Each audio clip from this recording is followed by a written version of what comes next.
কে আসলো না, এখন এটা বিএনপি, তারা তো বিরোধী দলের সংজ্ঞা, আসলে তারা রাজনীতির সংজ্ঞা জানে কিনা জানি না, বিরোধী দলেরও কিন্তু ভূমিকা থাকে। গণতন্ত্র রক্ষায় শুধু সরকারের ভূমিকা থাকবে তা না, বিরোধী দলেরও কিন্তু ভূমিকা থাকে। এবং সেই ভূমিকাটা যদি না রাখে বিরোধী দল, তাইলে তারাও জনগণ থেকে বিচ্ছিন্ন হয়ে যাবে। এবং সেটাই হয়েছে, তারা বিরোধী দলে থেকে যে বস্তুনিষ্ঠ একটা গঠনতান্ত্রিক সরকারের একটা পার্লামেন্টারিয়ান ডেমোক্রেসিতে যা বোঝায় যে তাদের যে দায়িত্ব কর্তব্যবোধ, সেটা থেকে তারা সরে গেছে দেখে জনগণ তাদের তারা বিচ্ছিন্ন হয়ে গেছে।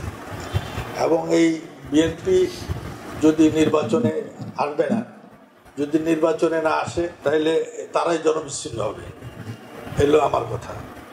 জনগণের সাথে সম্পৃক্ততা রেখে আন্দোলন করতে হয়, জনগণের মোটিভ বুঝে তাদেরকে রাজনীতির সংজ্ঞা, রাজনীতির পলিসি, স্ট্র্যাটেজি নির্ধারণ করতে হয়।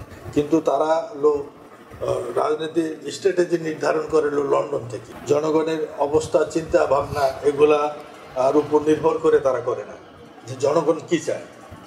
সেক্ষেত্রে তারা বিএনপি যে বলে যে 5% ভোটও এখানে হবে না, এটা ঠিক না।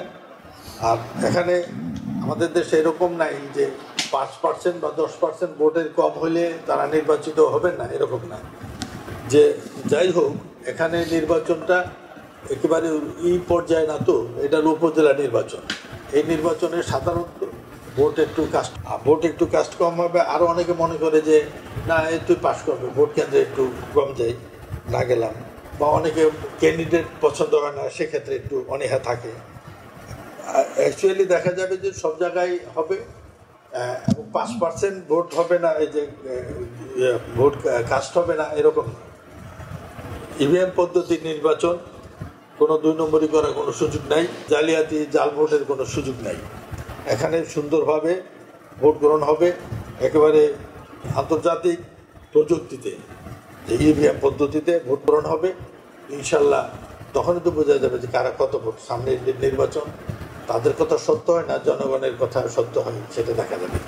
এটা ঠিক না যে 5% ভোট কাস্ট হবে। বিএনপির বক্তব্য অমূলক আমি মনে করি।